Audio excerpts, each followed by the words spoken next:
Welcome to Nick kitchen. இன்னைக்கு நாம நிக் கிச்சனில் பார்க்க போகிற ரெசிபி என்னென்னா ஃப்ரூட் கஸ்டர்ட். இதை நம்ம வீட்டில் சின்னதாக ஃபங்க்ஷன் வைக்கும் போது நம்மளே இந்த மாதிரி ரெடி பண்ணிக்கலாம். அப்படி இல்லைனா வீட்டில் யாராவது கெஸ்ட் வரும்போது கூட நீங்கள் இந்த மாதிரி ரெடி பண்ணி கொடுக்கலாம்.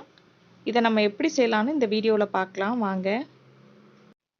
ஃப்ரூட் கஸ்டர்ட் செய்ய தேவையான பொருட்களை நாம் இப்போ பார்த்துடலாம். ஒரு கப்பில் கிரேப்ஸ் எடுத்து வச்சுருக்கேன். இன்னொரு கப்பில் ஒரு 3 வாழைப்பழத்தை இந்த மாதிரி பொடியாக கட் பண்ணி எடுத்துக்குங்க. எந்த பழமாக இருந்தாலும் பரவாயில்ல. ஒரு முழு ஆப்பிளை தோல் நீக்கிட்டு இந்த மாதிரி பொடியாக கட் பண்ணி எடுத்துக்குங்க. ஒரு முழு மாதுளையை இந்த மாதிரி தோல் நீக்கிட்டு உரித்து எடுத்து வச்சுக்குங்க. இவ்வளோதான் இந்த ப்ரிப்ரேஷனுக்கு தேவையான பொருட்கள். உங்ககிட்ட வேறு பழங்கள் இருந்தால் அதையும் நீங்கள் இது கூட சேர்த்துக்கலாம். அடுப்பில் ஒரு பாத்திரம் வச்சுக்குங்க. நான் இதில் 1 லிட்டர் பால் சேர்க்க போகிறேன். நீங்கள் 1/2 லிட்டர் பாலில் கூட இது செஞ்சு பார்க்கலாம். தண்ணி எதுவும் சேர்க்க வேண்டாம். பால் நல்லா கொதி வரட்டும். பால் நல்லா கொதி வந்துடுச்சு. நான் இப்போ 1 லிட்டர் பாலுக்கு 5 ஸ்பூன் கஸ்டர்ட் பவுடர் எடுத்திருக்கேன். இதை நம்ம கொஞ்சமாக பால் சேர்த்து கட்டி இல்லாமல் இந்த மாதிரி கரைச்சி எடுத்துக்குங்க. கஸ்டர்ட் பவுடர் எல்லா டிபார்ட்மெண்ட் ஸ்டோர்லேயும் கிடைக்கும். கஸ்டர்ட் பவுடரை கட்டி இல்லாமல் கரைச்சி எடுத்தாச்சு. இதை பாலோட மிக்ஸ் பண்ணிக்கலாம்.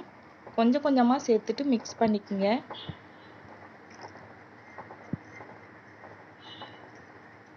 இந்த மாதிரி கட்டி இல்லாமல் நல்லா மிக்ஸ் பண்ணி விட்டுக்குங்க.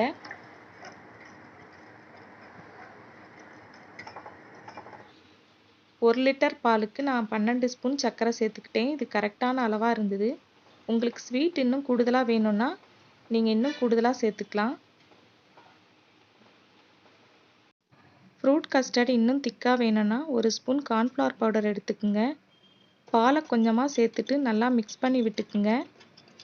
இதை நம்ம அந்த பாலோட மிக்ஸ் பண்ணிடலாம். இது உங்களுக்கு விருப்பம்னா சேர்த்துக்குங்க, இல்லைனா விட்டுருங்க. அடுப்பை இப்போ லோ ஃப்ளேமில் இல்லைனா மீடியம் ஃப்ளேமில் வச்சுக்கோங்க. ஒரு 10 நிமிஷம். பால் நல்லா சுண்டுனா தான் இது நல்லா டேஸ்ட்டை கொடுக்கும். நடுவில் கொஞ்ச நேரம் இந்த மாதிரி கலந்து விட்டுக்குங்க, இல்லைனா அடி பிடிச்சிரும். 10 நிமிஷம் ஆயிடுச்சு. பால் நல்லா கொதிச்சு கொஞ்சம் கெட்டியாக இருக்குது பாருங்கள். இப்போ நம்ம ஸ்டவ் ஆஃப் பண்ணிடலாம். ஆறின உடனே நம்ம எடுத்து வச்சுருக்க ஃப்ரூட்ஸை இதில் மிக்ஸ் பண்ணிடலாம். பால் நல்லா ஆறின உடனே எடுத்து வச்சுருக்க ஃப்ரூட்ஸை இந்த மாதிரி மிக்ஸ் பண்ணிடுங்க. ஃபஸ்ட்டு நான் மாதுளையை சேர்த்துக்கிறேன். அடுத்ததாக எடுத்து வச்சுருக்க ஆப்பிளையும் சேர்த்துருங்க. கிரேப்ஸையும் சேர்த்துக்குங்க. கடைசியாக நான் எடுத்து வச்சுருக்க பழத்தையும் இது கூட சேர்த்துக்கிறேன்.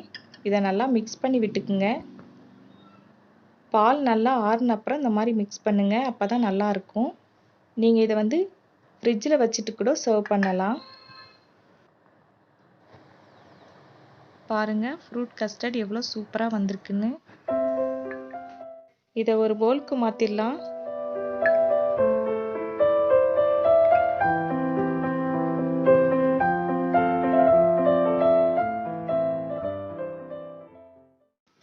பாருங்கள், ஃப்ரூட் கஸ்டர்ட் எவ்வளோ சூப்பராக வந்திருக்குன்னு. ரொம்ப டேஸ்ட்டாகவும் இருக்குது. நீங்களும் உங்கள் வீட்டில் செஞ்சு பாருங்கள். நிக் கிச்சன் வீடியோ உங்களுக்கு பிடிச்சிருந்தா லைக் பண்ணுங்கள், ஷேர் பண்ணுங்கள், மறக்காமல் சப்ஸ்கிரைப் பண்ணுங்கள். பக்கத்தில் இருக்க பெல் ஐக்கானை கிளிக் பண்ணிக்கோங்க. எப்படி இருக்குன்னு எனக்கு கமெண்ட் பாக்ஸில் சொல்லுங்கள். தேங்க்யூ.